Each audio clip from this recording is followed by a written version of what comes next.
दर्शकवृन्द नमस्कार। कार्यक्रम सम्भव छको 18औं एपिसोडमा तपाईलाई स्वागत छ। आज हामीसँग प्रवाचिका कीर्ति किशोरीजी हुनुहुन्छ। आउनुहोस् आजको एपिसोडमा उहाँलाई स्वागत गरौँ। स्वागत छ। धन्यवाद। सर्वप्रथम नेपालमा स्वागत छ। नेपालको पनि दैलेख जिल्लाको नाभिस्थान क्षेत्रमा तपाईलाई धेरै धेरै स्वागत छ। धेरै धेरै धन्यवाद। कस्तो लागिरहेको छ यहाँको बसाइ? एकदम आनन्दमय छ। बडो शक्तिको स्थान छ। ऊर्जा छ, अत्यन्त दिव्य ऊर्जा छ यहाँ। स्वयं भगवान शिव माता सतीको धेरै कृपा छ। बडो आनन्द आइरहेको छ, मजा आइरहेको छ। यो अन्तर्वार्ता मेरो लागि पनि एकदम आनन्दमय, ऊर्जामय र एकदमै मैले एकदम पिसफुल महसुस गरिरहेको छु। हजुरको त्यो कथा वाचनलाई पनि मैले एकदम श्रवण गर्ने अवसर पाएँ। एकदम आनन्द आयो त्यो श्रवण गरेर पनि। र यो एपिसोडलाई म सुरुबाट शुभारम्भ गर्न चाहन्छु। यो क्षेत्रमा चाहिँ हजुर कसरी आइपुग्नु भयो? यो क्षेत्रमा अब भगवानको इच्छा बिना त केही हुँदैन भनौँ। स्वयं माता सतीले नै नाभि स्थानमा जो देवी देवताहरू हुनुहुन्छ, पञ्चकोशीमा जति देवी देवता हुनुहुन्छ सबैले आह्वान गर्नुभयो र यहाँको आयोजकजीहरूद्वारा पनि सम्पर्क भयो। अनि उहाँहरूको सम्पर्कलाई, उहाँको निमन्त्रणालाई स्वीकार गरेर आज आमाको स्थानमा जाने, आमाको काखमा जाने भनिसकेपछि मन उतै घरबाट नै एकदमै प्रसन्न थियो। अनि त्यो प्रसन्न मनलाई लिएर यहाँ आइपुग्यौँ। आएर आज अब स्कन्द महापुराणको दोस्रो बसाइ छ। आज विवाह सत्र समाप्त भइसक्यो। अब पुनः रात्रि सत्र पनि छ।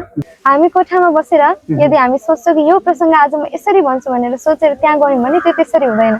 किनभने हामी हाम्रो इच्छाले गरेको होइन कि त्यहाँ गइसकेपछि भगवानको इच्छाले जे भगवानलाई बोलाउन चाहनुहुन्छ भगवानले त्यो नै हामी बोल्छौँ। त भगवानकै कृपा हो अनि अध्ययन पनि चाहिन्छ। म अलिकति अज्ञेयवादी प्रकृतिको मान्छे छु। भगवान ठ्याक्कै देखि नहालेको पनि र भगवान हुनुहुन्न भन्ने कुरालाई नकार्न नसक्ने पनि। अब हुनुहुन्न भनेपछि संसारभरिका यति धेरै मान्छेहरूले भगवानलाई मान्नुहुन्छ। अब हुनुहुन्छ भन्ने हो भनेपछि खै त भगवान भनेर सोधेको बेला त्यो अवाक हुनुपर्ने, निशब्द हुनुपर्ने हो। हजुरले भगवानको कथाहरू वाचन गर्दै गर्दा अथवा यो यस्तो यो प्रकृतिको कामहरूमा संलग्न हुँदै गर्दा त हजुरहरू त भगवानको इसारा बिना पात पनि हल्लादैन भन्ने हजुरहरू ठान्नुहुन्छ नि त। यसमा चाहिँ भगवान हुनुहुन्छ कि हुनुहुन्न भन्ने प्रसङ्गमा चाहिँ के छ हजुरको धारणा? अब जस्तै एउटा उदाहरण म हजुरहरूलाई दिन्छु। यो धेरै प्रख्यात उदाहरण हो। एउटा सन्तहरूले भन्नुहुन्छ है, एउटा स्कुलमा अथवा भनौँ युनिभर्सिटीमा एकजना प्रोफेसर हुनुहुन्थ्यो अरे। अनि प्रोफेसर चाहिँ भगवान नमान्नेपट्टिको हुनुहुन्थ्यो अरे। त उहाँले शिष्यहरूलाई, जति पनि बालकहरू थिए, छात्रहरूलाई सोध्नुभयो अरे भगवान चाहिँ कहाँ छ त? यदि भगवान हुनुहुन्छ भने यहाँ प्रकट गराऊ, भगवान हुनुहुन्छ भने सामुने ल्याऊ। भगवान हुनुहुन्न, यदि हुनुहुन्छ भने सामुने आउनु पर्ने हो नि त। मूर्ति स्वरूपमा त्यो अचल भएर बस्नु भएको छ, उहाँलाई कसरी भगवान मान्ने त? भगवानलाई यदि देखाउन चाहन्छु भने अनि म मान्छु भगवान हुनुहुन्छ भनेर भन्नुभयो अरे क्या गुरुले। त्यतिखेर एकजना बडो भगवानको भक्त थिए अरे एकजना विद्यार्थी। उजुरको उठेर के भने अरे भने, गुरु ठिक छ, हजुर यदि चाहनुहुन्छ कि हाम्रो भगवान हेर्न चाहनुहुन्छ हजुर भने त्यो देखाउन हामी तयार छौँ। त्योभन्दा पहिला हजुरको दिमाग चाहिँ कहाँ छ त? हजुरको ब्रेन कहाँ छ त? त्यो निकालेर देखाइदिनु नि त हजुरले है। हजुरको भित्र जो हजुर बोल्नु हुँदैछ, हजुरमा जो प्राण सञ्चार भइरहेको छ, त्यो प्राणवायु चाहिँ कस्तो छ त? त्यो निकालेर हजुरले देखाइदिनु। त्यो देखाएपछि म पनि मेरो भगवानलाई देखाइदिन्छु भने अरे क्या। भन्नुको तात्पर्य चाहिँ के हो भने भगवान हरतिर व्याप्त हुनुहुन्छ नि त। हामी अहिले यहाँ जीवित छौँ, हामीले सास फेरिरहेको छौँ।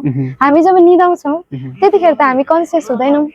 हाम्रो अनकन्सियस माइन्डले पनि सास त फेरिरहेको छ नि त। अब त्यो कसले फेरायो त भन्नु त?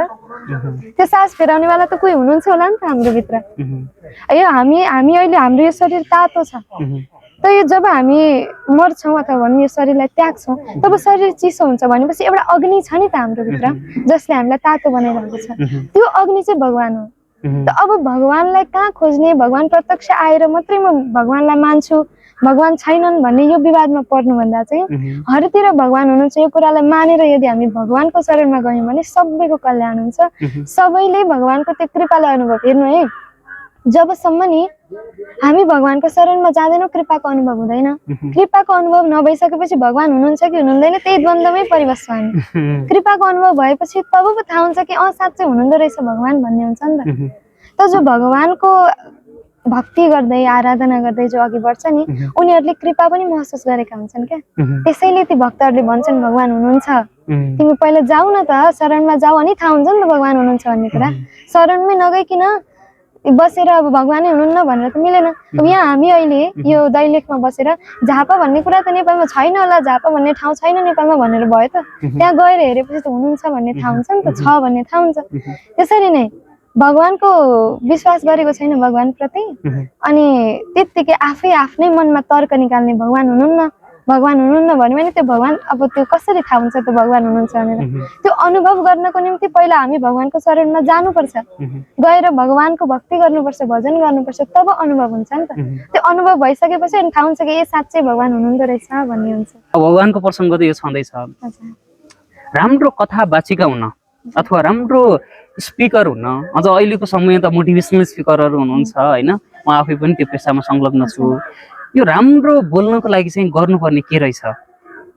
परम्परा सरस्वती भगवतीको आराधना, जे गर्न पनि भगवानकै उसमा जाने। हामी त हेर्नु भगवानको भक्त हौँ, भगवानकै कथाले चलिरहेको छौँ, भगवानकै कथा गाउँदै भगवानकै भजन गर्दै अघि बढिरहेको छौँ।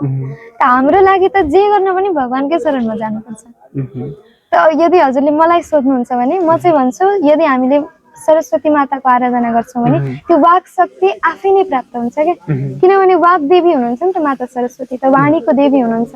त वाणी यदि हामी राम्रो चाहन्छौँ, हामी राम्ररी बोल्न चाहन्छौँ, अगाडि गएर कसैलाई सम्झाउन चाहन्छौँ, बुझाउन चाहन्छौँ भने हामीले माता सरस्वतीको शरणमा जानै पर्छ। माता सरस्वतीलाई नमानिकन माता कुनै पनि स्वरूपमा होस्, चाहे त्यो पुस्तकको स्वरूपमा होस्, किनभने पुस्तक पनि हजुर, त कुनै पनि स्वरूपमा होस् माता सरस्वतीको शरणमा जानै पर्छ। माता सरस्वतीको शरणमा नगइकन त्यो प्राप्त हुन सक्दैन। राम्रो स्पिकर बन्न असम्भव छ कि कस्तो? होइन, सम्भव छ, तर भगवानको कृपा भयो भने तब बल्ल सम्भव छ। ओके, त्यसो भए जति सक्यो अध्ययन गर्नु पर्यो, सरस्वती माताको पूजा पाठ गर्नु पर्यो होइन, आफ्नो मनलाई पवित्र राख्नु पर्यो, त्यो कर्मतर्फ चाहिँ अग्रसर हुनु पर्यो भन्ने भयो।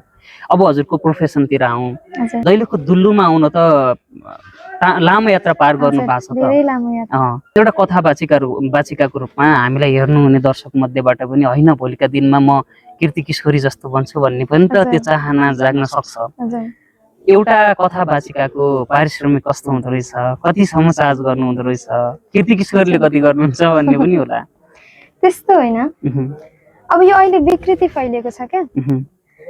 हामी त भगवानको भजन गर्दैछौँ, हामी जब कथामा जान्छौँ नि, हामी जब प्रवचन गर्छौँ नि, त्यो प्रवचन गर्दा त्यो सुन्ने मान्छेलाई मात्र होइन हामीलाई पनि सुख मिलिरहेको हुन्छ क्या। हामीलाई पनि त्यो हाम्रो साधना पनि बढ्दै गरेको हुन्छ। त त्यो आफ्नो साधना, आफ्नो भक्तिलाई बढाउन त्यो पारिश्रमिक लिनु, त्यो यति दिनु मलाई भनेर त्यो ठिक लाग्दैन। हो, दक्षिणा हुनुपर्छ, तर त्यो दक्षिणा यति दिनु भन्ने होइन, यथाशक्ति जति इच्छा छ, जे छ, आफ्नो परिस्थिति पनि हेर्नु पर्यो नि त। परिस्थिति बुझेर यथाशक्ति जे इच्छा छ, हामी त अब भगवानको कथा गर्ने हो। हजुरले केवल एउटा तुलसीको पत्ता मात्रै दक्षिणा स्वरूप दिनुभयो भने त्यो पनि स्वीकार छ। हामीलाई कुनै यो छैन कि हामीलाई यति धन चाहियो, यति सम्पत्ति चाहियो, छैन। हामीलाई के छ, भगवानको बस कथा गर्न पाऊँ, भजन गर्न पाऊँ, भगवानलाई सम्झिन पाऊँ, त्यसमा नै आनन्द छ। त्यो किनभने त्यो धन सम्पत्ति भनेको यस्तो हुन्छ, अब मैले यति यति चार्ज मलाई दिनु, यति दिएपछि अनि म बल्ल आउँछु भनेर भन्यो भने के हुन्छ भने त्यो पैसाको लागि गरेको जस्तो हुन्छ क्या। अब यो गरिसकेपछि 9 दिन बितेपछि, 7 दिन बितेपछि मैले यति पैसा पाउँछु भन्ने एउटा हुन्छ कि आश। अब त्यो आश राखेर यदि हामी कथा गर्छौँ भने भाव नै आउँदैन कथामा। अनि कसरी सर्भाइभ गर्ने त? भगवानले गराउनुहुन्छ नि।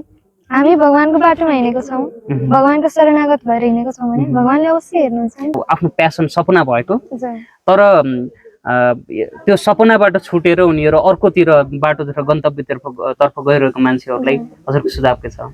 सबैभन्दा पहिला त यदि आफ्नो प्यासन छ कुनै भने त्यो प्यासनलाई छोडेर अरूतिर जानुभन्दा आफ्नो जे प्यासन छ त्यसमा नै पनि जीविका चलाउन सकिन्छ नि त। हो कि होइन भन त? अब जस्तै हजुरको मोटिभेसन गर्ने एउटा प्यासन नै हो नि त यो। अब त्यो मोटिभेसन गरेको प्यासनले पनि हजुरको जीविका चल्दैन भन्ने होइन नि त। कति मोटिभेसनल स्पिकरहरू छन् हेर्नु त, कति धनाढ्य व्यक्तिहरू पनि छन्, तीमध्ये कति पर्छन्। त जे प्यासन छ त्यसलाई नै हामीले जीविका चलाउने एउटा स्रोत पनि बनाउन सक्छौँ। र अब कतिजनाको के हुन्छ भने प्यासन हुन्छ, आफ्नो इच्छा हुन्छ, फेरि म भगवानमै जोडिएँ, आफ्नो इच्छा हुन्छ तर भगवानले त चाहनु भएको छैन, भाग्यमा लेखेको छैन भने नि हजुरले जति नै त्यो मेरो यस्तो प्यासन छ यो गर्नु छ भने पनि त्यो सम्भव हुँदैन। अब हजुरको भाग्यमा जस्तै मेरो भाग्यमा मैले भगवानको कथा गर्ने, गुणानुवाद गाउने, राघवजीको चरित्रहरू गाउने यो लेखेको छ। अब म गएर बिजनेस गर्छु भने पनि हुन्छ त? भन्नु त, मेरो भाग्यमा त कथा गर्न लेखेको छ नि त। अब म जान्छु गएर बिजनेस गर्छु भनेर त हुँदैन। तर यदि प्यासन छ अनि भगवानको इच्छा पनि छ, भगवानको कृपा पनि छ भने त्यो प्यासनलाई चाहिँ छोड्न चाहिँ मिल्दैन। कतिपयलाई कस्तो हुन्छ भनेपछि आफ्नो प्यासनै थाहा हुन्न, म के को लागि बनेको भन्ने नै थाहा हुन्न। जस्तो कीर्ति किशोरी जस्तो मान्छेहरू यो संसारमा कति होलान्, हातमा गन्ने रूपमा होलान् कि मलाई मेरो सपना थाहा छ र म यसमा काम गरिरहेको छु र देश दुनियाँ घुम्न सक्छु भन्ने त धेरै कम मान्छे छन्। आफ्नो प्यासनलाई चाहिँ कसरी फाइन्ड आउट गर्ने? त्यो अहिले यस्तो पनि हुन्छ, अब जस्तै सन्तान भएर जन्मिसकेपछि आफ्नो आमा बाबालाई हेर्नै पर्यो, परिवार चलाउनै पर्यो होइन। अनि अहिलेको चाहिँ समाज कस्तो भएको छ भने त्यो अलिकति ठुलो भइसक्ने सानैदेखि त्यो बालकहरूको कानमा परिरहेको हुन्छ, ठुलो भएर पैसा कमाउनुपर्छ, घर बनाउनुपर्छ, जग्गा किन्नुपर्छ, आमा बाबा हेर्नुपर्छ, विवाह गर्नुपर्छ। त त्यसले के हुन्छ भने प्यासन के छ त्यसलाई छोडेर पैसा चाहिँ कहाँबाट आउँछ त्योपट्टि भाग्छन् क्या मान्छेहरू। तब त्यो पैसाको पछि नलागेर आफू चाहिँ के को लागि बनिएको हो त, आफूमा के क्षमता छ त्यो पहिला आफ्नो क्षमता आफूले पहिचान्नु पर्यो नि त। आफूले आफ्नो क्षमतै थाहा छैन, आफूलाई आफूले पहिचानै गरेको छैन भने त भएन। पहिला आफूले आफ्नो क्षमतालाई जान्नु पर्यो कि म केमा सक्षम छु त। मल्टिपल कुरा ट्राई गर्नु पर्यो। हजुर, ट्राई गर्नु पर्यो केमा आफ्नो रुचि छ। रुचि त सबैजनाको एक न एक कुरामा रुचि त हुन्छै हुन्छ हेर्नु है। यो संसारमा केही पनि कुराको रुचि नभएको एकदम बिरलै नै मान्छेहरू छन्। त्यस्ता मान्छेहरू कि त साधु सन्यासी बन्छन् कि त तपस्वी बन्छन् होइन। तर सबैजनाको केही न केही कुरामा रुचि त छ। अब त्यो रुचिलाई चाहिँ आफूले फाइन्ड आउट गर्नु पर्यो क्या। त्यो चाहिँ आफ्नो काम हो। आफूभित्र आत्मचिन्तन त आफूले गर्नु पर्यो नि त। फेरि कुनै कुरामा रुचि छ अनि एक महिना गर्यो, अर्को महिनाबाट फेरि अर्कोमा जाने पनि हुँदो रहेछ। त्यसलाई त रुचि भन्न मिलेन नि त। प्यासन हो भने त आफू डेडिकेटेड हुनु पर्यो नि त आफ्नो प्यासन प्रति। अब त्यो कन्सिस्टेन्सी छैन, डेडिकेसन छैन अनि म यस्तो व्यक्ति बन्छु भनेर त हुँदैन। यदि हजुर कुनै मुकाममा पुग्न चाहनुहुन्छ, हजुरले कुनै प्यासनलाई अपनाएर त्यसको टपसम्म पुग्न चाहनुहुन्छ भने त्यो दुईटा कुरा, एउटा डेडिकेसन चाहियो, अर्को डिसिप्लिन चाहियो। यदि हजुरमा डिसिप्लिन छैन, कन्सिस्टेन्सी छैन भने पनि भएन र हजुरमा डेडिकेसन छैन भने पनि भएन नि त। र यो दुईटा कुरालाई चाहिँ हामीले आत्मसात गरेर यो दुईटा कुराले नै हो हामीलाई माथि पुर्याउने। डेडिकेसन अनि हामीले डिसिप्लिन चाहिँ चाहियो, कन्सिस्टेन्सी चाहिँ चाहियो। भन्नाले कीर्ति किशोरीका आधारमा सफल हुने दुईटा कुरा के छन् भने कन्सिस्टेन्सी र डेडिकेसन हो। त्यसको साथमा भगवानको कृपा पनि चाहिन्छ। भगवानको कृपा, भगवानको भजनमा, भगवानको शरणमा चाहिँ लाग्न पर्यो। किनभने भगवानले सबै चराचर जगतलाई चलाइरहनु भएको छ भनेपछि हाम्रो मन पनि भगवानले चलाउनु हुँदैछ नि त। अब हामीलाई कुनै कुरा गर्नु छ, जस्तै मलाई पढ्नु छ, म पढ्नु छ र मेरो मन चञ्चल भइरहेको छ, के गर्ने त?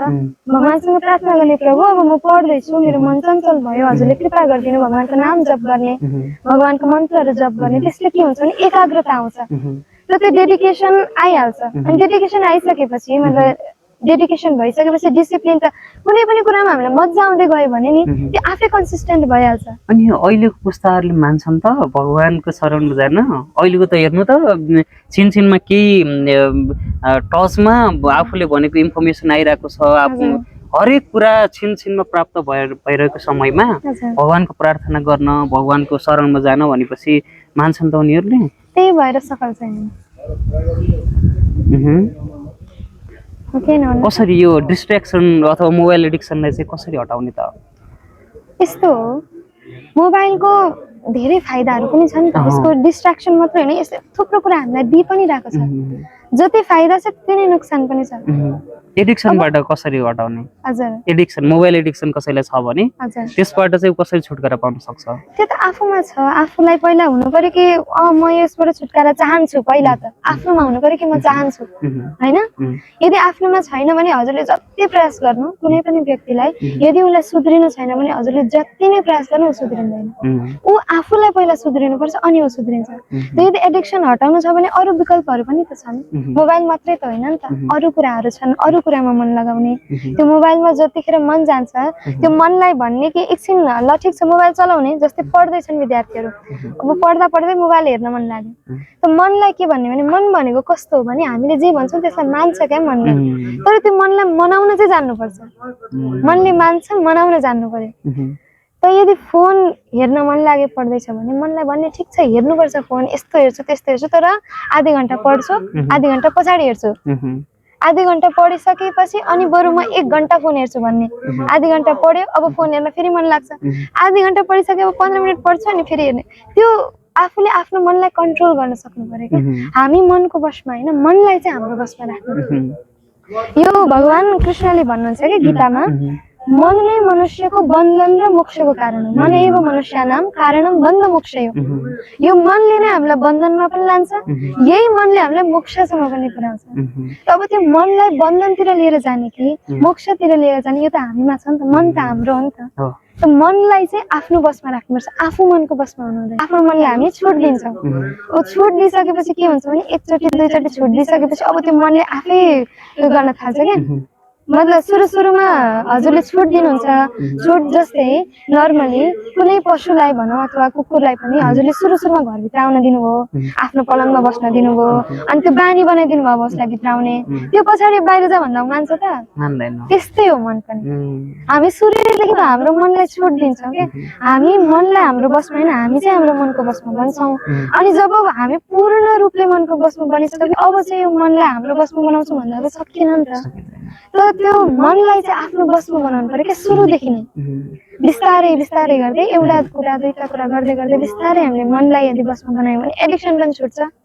किनभने फोन हेर्ने त मन लाग्छ नि फोन हेर्नलाई किन भन्नु त फोन हेर्न मन लाग्छ त्यो मनलाई नै हटाइदिइसकेपछि त एडिक्सन पनि छुट्यो कुनै पनि कुराको एडिक्सन केवल फोनको मात्र हैन अरू पनि धेरै कुराको एडिक्सनहरू छन् अब त्यसलाई हटाउनको निम्ति पहिलो कुरा त हामीले एउटा विकल्प खोज्नु पर्यो हैन यदि विकल्प छ भने कुनै पनि कुराको हेर्नु है कुनै पनि कुरा परम सुख छैन कुनै पनि कुरामा हजुरले 3 घण्टासम्म फोन चलाउनु त्यो 3 घण्टासम्म फोन चलाएर पनि सुख चाहिँ मिल्दैन जिउ दुख्छ ढाड दुख्छ आँखा दुख्छ टाउको दुख्छ हामी चाहिँ के गर्छौँ भने मन फोन चलाउँदाखेरि चाहिँ हामीलाई सुख मिल्छ होला भनेर सोच्छौँ फोन चलाउँछौँ सुख मिलेन अब यस्तो कुरा लागु पदार्थहरू लिँदा हामीलाई सुख मिल्छ होला भने त्यो क्षणिक सुख हो क्या तर त्यो परम सुख चाहिँ कहाँ छ असली सुख चाहिँ कहाँ छ त त्यो पनि जान्नु पर्यो हामीले असली सुख खोज्नको लागि हामी यो संसारमा घुमिरहेका छौँ के यही हामी संसारमै सुख खोज्छौँ आमामा सुख खोज्छौँ बाबामा सुख खोज्छौँ छोरामा सुख खोज्छौँ छोरीमा सुख खोज्छौँ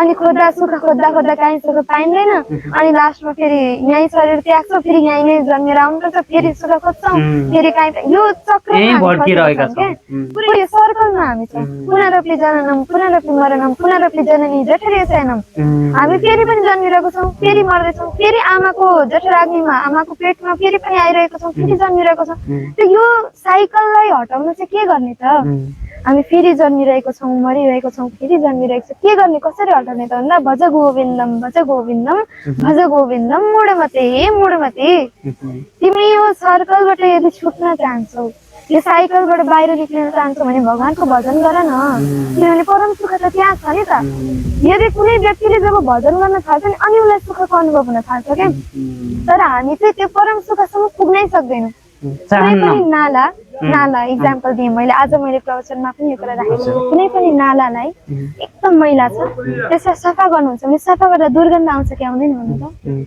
कुनै मैला नालालाई सफा गर्दा दुर्गन्ध आउँछ तर त्यो दुर्गन्धलाई पानी हालेर मेटाउँछ तब त्यो नाला सफा भयो नि त त्यसरी नै हाम्रो मन पनि नि भगवानको नाम भनेको चाहिँ त्यो सफा गर्ने साधन हो क्या हाम्रो मनलाई धुलो लागेको छ मैला लागेको छ काम क्रोध लोभ मोह कति कुराहरू छन् हैन त यो सबै लेग्रोहरूलाई सबै मैलाहरूलाई हटाउने चाहिँ भगवानको नाम हो अब त्यो हटाउँदाखेरि एकचोटि दुर्गन्ध त आउँछै आउँछ एकचोटि व्यभिचार आउँछै आउँछ त्यो सबै कुरा किन निक्लिँदैछ भित्रबाट निक्लिँदाखेरि के आउँछ कतिजना भन्नुहुन्छ कि म जप गर्न बसेँ भगवानको नाम जप गर्दा अनेक प्रकारका सांसारिक चिन्तनहरू नराम्रो चिन्तनहरू आयो र त्यो हुँदाखेरि मैले जप गर्नै छोडिदिएँ भन्नुहुन्छ कतिजनाले तर त्यो चाहिँ के हो भने प्रोसेस हुँदैछ क्या हजुरको भित्र त्यो भित्रको नराम्रो कुराहरू बाहिर निक्लिन खोज्दैछ त हामी के गर्छौँ भने नाली सफा गर्दैछौँ, हाम्रो मनलाई सफा गर्दैछौँ, गर्दा गर्दै थोरै दुर्गन्ध आयो, यसमा त दुर्गन्ध आउने रहेछ, होस् छोडिदियो भनेर छोडिदिन्छौँ क्या।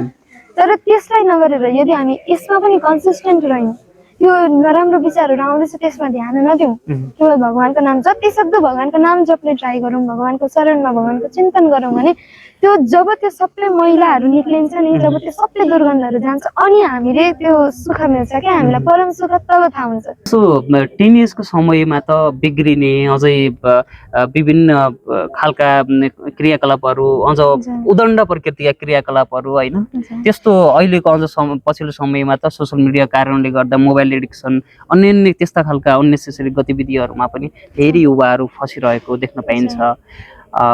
यो उमेरमा हजुरले जुन कर्म गरिरहनु भएको छ, यसरी नै हरेक व्यक्तिहरू, हरेक टिनेजर्सदेखि लिएर युवाहरू आफूले चाहेको कर्ममा जानुको लागि के कस्तो अर्ली डेजहरूमा आफ्नो जीवनको प्राइम टाइममा नै त्यस्तो के गर्न सक्छन् जसको कारणले गर्दा उनीहरूको जिन्दगी उनीहरूले चाहे जस्तो हुन्छ?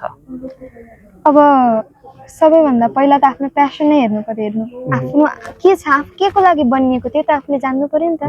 र त्यो सानो उमेरदेखि नै जान्नु पर्यो क्या, सानैदेखिको हामीले त्यो पहिला खोजी गर्नु पर्यो कि आफू के को लागि बनिएको, र थाहा भइसकेपछि सानैदेखिको त्यही बाटोमा लाग्नु पर्यो। त्यसो गर्दाखेरि सफलता मिल्छ। हेर्नु, कोही नराम्रो बाटोतिर लाग्दैनन्। अर्को कुरा चाहिँ सङ्गत। यदि हाम्रो सङ्गतै राम्रो छैन, यदि हाम्रो जुन हामी जोनमा बस्छौँ, जुन फ्रेन्डसिप छ हाम्रो, त्यो जोन यदि हाम्रो राम्रो छैन, त्यो फ्रेन्डसिप हाम्रो साथीहरू राम्रो छैन, सङ्गत राम्रो छैन भने व्यक्ति कहिले पनि उमा लाग्न सक्दैन। नराम्रो सङ्गतमा परिसकेपछि उँभो लागेको उदाहरणहरू धेरै कम छन्। त्यो नराम्रो व्यक्तिले नराम्रैतिर लिएर जान्छ क्या, अनि हाम्रो मन चाहिँ फेरि नराम्रोतिर छिटो लाग्छ, राम्रोतिर लाग्दैन। फेरि हजुरको दुईजना साथी छन्, एकजना एकदमै असल छ, अर्को असल छैन, नराम्रो कामतिर लान्छ, नराम्रो बाटोतिर लान्छ भने हजुरको मनले त्यो नराम्रै भएकोतिर जाऊँ भन्छ क्या। तर त्यो मनलाई चाहिँ त्यही कारण आफ्नो बसमा राख्नु पर्यो। त्यो सङ्गतको एकदमै ठुलो भूमिका हुन्छ टिनमा चाहिँ। अब जस्तै म पनि 18 वर्षकी हो, म पनि टिनेजर नै हो होइन, मेरो पनि टिनेजै छ। तर के छ भने मैले सङ्गत राम्रो पाएँ क्या सानैदेखिको। हाम्रो कस्तो छ, म जुन परिवेशमा हुर्केँ, म मन्दिरले घेरिएको गाउँमा हुर्केकी छोरी हो। प्रत्येक वर्ष हाम्रो त धार्मिक अनुष्ठानहरू, ठुला पुराणहरू लाग्छन्, अनि धेरै ठुला सन्त महात्माहरू पनि आउनुहुन्छ हाम्रो गाउँमा। त मैले त्यो परिवेश राम्रो पाएँ। दोस्रो कुरा, मैले साथीको सङ्गत पनि राम्रो पाएँ। अनि सबैभन्दा ठुलो कुरा, मैले गुरुको सङ्गत पाएँ। गुरुलाई पाइसकेपछि गुरुले मलाई बाटो देखाउनु भयो, र गुरुले बाटो देखाइसकेपछि त्यो बाटोमा अग्रसर भएपछि यहाँसम्म पुगेँ। त सबैभन्दा ठुलो कृपा त गुरुको भयो। गुरुले यो बाटो देखाउनु भयो, बाटो डोर्याउनु भयो, अगाडि बढेँ म। अनि अर्को कुरा, मेरो गाउँ समाज, मेरो परिवार, मेरो साथी सङ्गी सबैजना एकदमै असल हुनुहुन्थ्यो। सबैजनाले मलाई, कसैले पनि मलाई यो भनेन कि तँ सक्दैनस् अथवा तिमी सक्दैनौ, यो काम तिमी नगर, कसैले भनेन। अरे तिमीमा क्षमता छ, तिमी गर्न सक्छौ, तिमी गर। त्यो थियो क्या मसँग। मेरो ब्याक सपोर्टमा धेरैजना मान्छेहरू हुनुहुन्छ, मेरो गुरु हुनुहुन्छ, मेरो आमा हुनुहुन्छ, बाबा हुनुहुन्छ, साथीहरू छन्, सबैजना हुनुहुन्छ। र मेरो चाहिँ दाजुहरू पनि सबैजना यही क्षेत्रमा हुनुहुन्छ। दाजुहरूको पनि पूर्ण सपोर्ट छ, सबै दिदी दाजु गुरुआमा सबैजनाको सपोर्ट हुँदाखेरि र सङ्गत राम्रो पाइसकेपछि यो बाटोमा लाग्यो। त म के भन्न चाहन्छु भने सङ्गत चाहिँ एकदमै बुझेर बनाऊ। हजुरले आमा बाबा कोही छानेर जन्म लिन पाउनुहुन्न। जन्म लिनुभन्दा अगाडि यो व्यक्तिको आमा, यो व्यक्ति चाहिँ मेरो आमा होस्, उहाँ चाहिँ मेरो पिता होस् भनेर छान्न पाउनुहुन्न। तर साथी भनेको चाहिँ नि हजुरले छानेर बनाउन सक्नुहुन्छ क्या। त्यसैले साथीलाई छान्दाखेरि चाहिँ एकदमै ध्यान दिएर होस पुऱ्याएर छान्नुपर्छ। यदि सङ्गत राम्रो भयो भने राम्रो सङ्गतले धेरै माथिसम्म लान्छ क्या। तर त्यही सङ्गत चाहिँ राम्रो भएन भने नि त्यही सङ्गतले डुबाउँछ। रामचरितमानसमा तुलसीदासजी भन्नुहुन्छ, यो माटो छ नि, यो माटोले जब पवनको सङ्गत पाउँछ, जब हावाको सङ्गत पाउँछ भने ऊ उडेर माथि पुग्छ। तर यही माटो यदि पानीको यसले सङ्गत पायो भने यो किचड बनिन्छ, मैला बनिन्छ, फोहोर बनिन्छ। त्यसैले सङ्गत चाहिँ एकदमै राम्रो, एकदमै आवश्यक कुरा छ कि सङ्गत हामीले राम्रो गर्नु पर्यो। म विद्यार्थीको क्षेत्रमा काम गर्ने भएको कारणले गर्दा पनि धेरै विद्यार्थीहरू, लगभग अलमोस्ट विद्यार्थीहरू पढ्नै मन लाग्दैन भन्छन्। के रहेछ खासमा पढ्न मन कसरी लगाउने रहेछ? त्यही त, मनलाई बसमा राख्नु पर्यो नि त। मन लागेन नि त, मनलाई लगाउनु पर्यो नि त। त्यो मनले लगाउन पहिला चाहिँ नि पढ्नुभन्दा अगाडि सबै कुरा भन्दा अगाडि मनलाई आफ्नो कन्ट्रोलमा राख्नु पर्यो क्या। भन्नाले हामी मन नलागेकै सिधै पढाइमा बसिरहेका छौँ, त्यो पनि समस्या हो। मन नलागिकन पढाइमा बस्नु भने त याद हुन्छ भन्नु त हुँदैन हैन। हजुरलाई एकदम मन लागेको छ, पढ्न मन लागेको छ, हजुर बस्नुहुन्छ भने आधी घन्टामा जति कुराहरू हजुरले याद गर्नुहुन्छ नि मन नलागिकन बस्दाखेरि 5 घन्टा बसे पनि त्यति याद हुँदैन। त्यो अनुभव गर्नुभएको छ होला हजुरले पनि। जब आफ्नो भित्रबाट इच्छा हुन्छ नि पढ्ने, भित्रबाट इच्छा भइसकेपछि त्यो याद पनि छिटो हुन्छ क्या। अनि त्यो मन लाग्दाखेरि जे कुरा पढेको हुन्छ नि त्यो कुरा कहिले बिर्सिँदैन पनि।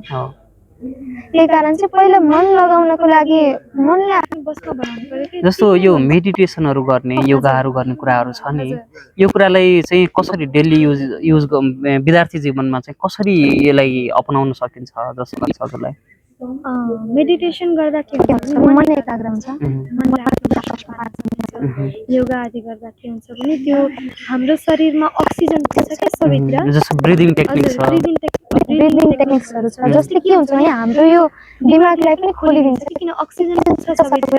त्यो भइसकेपछि हाम्रो दिमाग पनि एकाग्र हुन्छ। एकाग्र भइसकेपछि यदि हामी मेडिटेसन गर्छौँ कुनै एउटा कुरामा मात्रै ध्यान लगाउँछौँ भने त्यो मेडिटेसनले धेरै फाइदा गर्छ। त्यो मेडिटेसन चाहिँ बसेर पद्मासनमा बसेर आँखा बन्द गरेर मात्र मेडिटेसन हुँदैन, फेरि पढाइ पनि मेडिटेसन नै हो। हजुर गाउनु हुँदैछ, मेडिटेसन हो भनेपछि हजुरलाई कथा वाचन भयो जस्तो हाम्रो मेडिटेसन हो। हामी बसेर जो भगवानको पुराणवाद गाउँछौँ त्यो हाम्रो लागि मेडिटेसन हो। मेडिटेसन भनेको के हो? मनलाई एकाग्र बनाउनु नि त, आफ्नो मनलाई चाहिँ एउटै कुरामा लगाउनुलाई मेडिटेसन भन्ने नि त। त्यो यदि हामीले आफ्नो मनलाई एकै स्थानमा लगाएको छ भने त्यो त मेडिटेसन भयो। त्यो पढाइलाई पनि हजुरले मेडिटेसन बनाउन सक्नुहुन्छ। यदि हजुर सिङ्गिङ गर्नुहुन्छ भने प्यासन सिङ्गिङलाई पनि मेडिटेसन बनाउन सक्नुहुन्छ। हामीले आफ्नो कामलाई पनि मेडिटेसन बनाएको छौँ। र त्यसैले मेडिटेसन चाहिँ अब एक जग्गा बसेर किन के हुन्छ भने अहिलेको विद्यार्थीहरूलाई हजुर गएर भन्नु एक जग्गा पद्मासनमा बस, पद्मासनमा बसेर 40 मिनटसम्म मेडिटेसन गर है भनेर कसैले सक्दैन। सक्छ भन्नु त? 15 मिनट पनि बस्दैन, एकदम कम होला। अनि धेरैजनाहरूले भन्नुहुन्छ कि म ध्यान गर्छु, म मेडिटेसन गर्छु भन्नुहुन्छ कि कति बेरसम्म गर्नुहुन्छ भने अनि त्यही आधी घन्टा 1 घन्टा भन्नुहुन्छ कि। ध्यान भनेको के हो त? ध्यानमा यदि हामी बसिसकेपछि त घडी हेर्ने, समय हेर्ने त्यो त भएन नि त, हो कि होइन भन्नु त? त अब फोनमा अलार्म लगायो 1 घन्टाको, 1 घन्टा मेडिटेसन गर्छु भने अलार्म सेट गरेर बस्यो, फोन बज्ने बित्तिकै उठ्यो, त्यो त मेडिटेसन भएन नि त। भनेपछि हजुरको मन एकाग्र छैन रहेछ। मन एकाग्र एउटै जग्गामा लागेको भए त्यो फोनको रिङ पनि त सुनाइदिँदैन थियो। त हामी चाहिँ त्यो असली कसरी मेडिटेसन गर्ने त्यो हामीलाई थाहा नै छैन क्या। त्यो एकाग्रता हामीमा आउनै सकेको छैन। अब त्यसलाई चाहिँ हामीले किन अनभ्यास विषम विद्या भन्छ, अभ्यास गर्नुपर्छ। अभ्यास नगरिकन कुनै पनि कुरा हामीलाई हजुर अभ्यास गर्दै गइसकेपछि त्यो अभ्यासमा आउँछ, बानी बस्छ र पछि हामीलाई त्यो सुलभ हुन्छ, सजिलो हुन्छ। तर अब म मेडिटेसन गर्न बस्छु, आधी घन्टा चाहिँ बस्छु भने आँखा बन्द गरेर बस्यो अनि नाना प्रकारको मन घरि उता सुर्खेत बजारतिर पुगिरहेको, घरि झापातिर पुगिरहेको, घरि भारततिर पुगिरहेको, त्यो त मेडिटेसन भएन। त यदि हजुर एक जग्गा बसेर ध्यानमा बस्न सक्नुहुन्न भने पनि आफू जे काम गर्नुहुँदैछ त्यो कामलाई नै मेडिटेसन बनाउनु पर्यो क्या। आफूले गरेको कर्मलाई नै मेडिटेसन बनायो भने त्यो पनि मेडिटेसन नै हो। एकाग्रता त चाहियो, आफूले गरेको काममा यदि एकाग्रता छ भने त्यो पनि मेडिटेसन भयो। त त्यसैले मेडिटेसन गर्न एकै जग्गामा बसेर पुरै ध्यान लगाउनुपर्छ भन्ने पनि होइन, त्यो हामीबाट सम्भव पनि छैन, हामी सक्दैनौँ पनि। हो धेरै योगीहरू हुनुहुन्छ, धेरैजनाले सक्नुहुन्छ, लामो साधना हजुर साधना पछि सकिन्छ। तर हामी जस्तो मान्छे जो साधना पनि छैन, साधनहीन छौँ, न हामीलाई कुनै ज्ञान छ, ज्ञान पनि छैन, साधना पनि छैन भने अब म मेडिटेसन गर्छु बस्छु भन्यो भने त्यो टाइम पास मात्रै भयो। अब अन्तिममा छौँ हामी। एउटा विद्यार्थीले आफ्नो विद्यार्थी जीवनमा ध्यान दिनै पर्ने, जसले अनुशासित बनाउँछ, उसको पढाइलाई राम्रो बनाउँछ, त्यस्तो के कुराहरू छन्? पहिलो कुरा त सङ्गत। मैले अघि पनि भने सङ्गत यदि हजुरको राम्रो छ भने नि त्यो साथीले पनि हजुरलाई पढ्नैतिर लाग्छ। सङ्गत राम्रो छैन भने पढ्नतिर लाग्दैन। सङ्गत भयो। अर्को भयो कन्सिस्टेन्सी चाहियो, डिसिप्लिन चाहियो। यदि डिसिप्लिन छैन, कन्सिस्टेन्सी छैन भने त्यो मान्छेले सक्दैन क्या। त्यो इक्जामको एक दिन अघिल्लो दिन राति पढेर इक्जाम दिएर हजुर पास त हुनु होला, पासिङ मार्क्स हजुरलाई आउला, तर त्यो थाहा हुन्छ त हजुरले के लेख्नुभयो, के पढ्नुभयो, के थाहा हुँदैन। त्यो कन्सिस्टेन्सी चाहियो, एउटा डिसिप्लिन चाहियो। जबसम्म विद्यार्थीको जीवनमा डिसिप्लिन छैन, कन्सिस्टेन्सी छैन भने तबसम्म त्यो मान्छे उँभो लाग्न सक्दैन। सबैभन्दा ठुलो कुरा चाहिँ कन्सिस्टेन्सी हो, डिसिप्लिन हो। यो कुरा चाहिँ हुनुपर्छ। भगवान रामले पनि हामीलाई संस्कार नै त सिकाउनुहुन्छ। भगवान रामले मर्यादा पुरुषोत्तम भन्ने उहाँले मर्यादा सिकाउनु भयो नि त। भगवान कृष्णले भन्नुभयो गीतामा, भगवानले भन्नुभयो, तर भगवानले रामजीको चरित्रमा भगवानले गरेर देखाउनु भयो क्या। रामजी नित्य प्रातःकाल उठेर आफ्नो आमा बाबा र गुरुको चरण छुनुहुन्थ्यो। आमा बाबा र गुरुको चरण नछुई रामजीको बिहानी हुँदैन थियो। प्रातःकाल उठिके रघुनाथ माता पिता गुरु नावै माथा। त भगवानले हामीलाई गरेर देखाउनु भयो के कस्तो कार्यहरू हामीले गर्नुपर्छ, संस्कारहरू कसरी ल्याउनुपर्छ भन्ने भगवानले गरेर देखाउनु भयो। अब त्यो कुरालाई हामीले आफ्नो जीवनमा अपनाउन सक्नु पर्यो। यदि त्यो कुरालाई अपनाएनौँ अनि पढ्न चाहिँ पढ्यौँ, याद सबै कुरा छ, तर हाम्रो जीवनमा त्यो अपनाएकै छैन भने त्यो पढेको विद्या त्यो केही नै लागेन क्या, त्यसको फल नै मिलेन हामीलाई, पढेको कुराको फल मिलेन। र अन्तिममा हामीलाई हेरेर बसिरहनुभएका दर्शकहरूको लागि दिनुपर्ने म्यासेज, हजुर त अब दैलेखको यो पावन भूमिमा हुनुहुन्छ, अन्तिममा हामीलाई हेरेर बस्नुभएका दर्शकहरूले भन्नुपर्ने कुरा के छ? हजुर, सबैजनालाई सर्वप्रथम त मेरो न्यानो अभिवादन छ। जय श्री राधेश्याम। म कीर्ति किशोरी। आज स्वयं भगवान शिवको माता सतीको कृपा भयो, उहाँको कृपा स्वरूप यहाँ आएकी छु। यस्तो दिव्य ठाउँ रहेछ, मलाई त थाहा पनि थिएन यस्तो कुनै ठाउँ छ होला भन्ने, थाहा पनि थिएन। तर यहाँ आइसकेपछि यसको शक्ति के छ त, यहाँ ऊर्जा के कस्तो छ त, कस्तो महानता छ यो ठाउँको भनेर यहाँ आएर देखिसकेपछि अनि बल्ल थाहा भयो कि यहाँ त साँच्चै शक्तिपीठ रहेछ। यो स्थान त नेपालमा अहिलेसम्म धेरै प्रसिद्ध भइसक्नुपर्ने ठाउँ रहेछ, तर यहाँको अहिले जुन अवस्था छ यो अवस्था देखेर दुःख पनि लाग्यो मनमा, किनभने स्वयं भगवान विराजित हुनुहुन्छ। अब भगवान विराजित भएको स्थान पनि यस्तो अवस्थामा छ। गुरुकुलमा अनेक बटुक ब्राह्मणहरू पढिराख्नु भएको छ। ब्राह्मणहरूको बटुकहरूको अवस्था छुट्टै छ, उहाँहरूको पनि दुःख छ, कष्ट छ। त अब हामीले चाहिँ हाम्रो जहाँ भगवान बस्नु भएको छ, जो हाम्रो धर्मस्थल हो, हामी कता कता टाढा टाढा जान्छौँ भगवानको दर्शन गर्न। हामी त टाढा जानु पर्दैन रहेछ नि त, हाम्रै छेउमा हुनुहुँदो रहेछ भगवान। त्यो कुरा जान्नु पर्यो, बुझ्नु पर्यो र सबैजना यो स्थानमा आउनु पर्यो। आएर एकचोटि यो स्थानलाई दर्शन अवश्य गर्नुपर्छ। जीवनमा एकचोटि यो स्थानको दर्शन कसैले गरेको छ भने त्यो व्यक्तिलाई पक्कै भगवानकै लोक प्राप्त हुन्छ। किनभने स्कन्द पुराणमा पनि लेखिएको छ, जहाँ जहाँ भगवानले आफू निवास गर्नुभयो, जहाँ जहाँ सती माताको अङ्गहरू पतन भयो, त्यो स्थानको दर्शन जीवनमा एउटा न एउटा शक्तिपीठको दर्शन त अवश्य गर्नुपर्छ बताइएको छ। सबैजनालाई म के भन्न चाहन्छु भने यस्तो दिव्य स्थान रहेछ, बडो सुन्दर स्थान रहेछ। सबैजना यहाँ आउनु होला, आएर परम्बा भगवतीको आशीर्वादलाई, कृपालाई ग्रहण गर्नु। भगवान शिवको यो दिव्य स्थल छ, तपोभूमि छ, अत्यन्त सुन्दर छ। यहाँ आएर एकचोटि दर्शन गर्नु। स्वयं गणेशजी महाराज स्वामीको वृक्षभित्र आफै उत्पन्न हुनुभएको छ। कस्तो यो त कहिले नसुनेको कुरा भयो क्या। वृक्षको भित्र स्वयं भगवान नै विराजित हुनुहुन्छ नि, पुरा स्वरूपै बनिएको छ। आज बिहान हामीले पनि दर्शन गऱ्यौँ, एकदमै सुन्दर छ। त सबैजना यहाँ आउनु होला, आएर भगवानको दर्शन गरेर आफ्नो जीवनलाई धन्य बनाउनु र भगवानको नाम लिन चाहिँ कहिले नछोड्नु।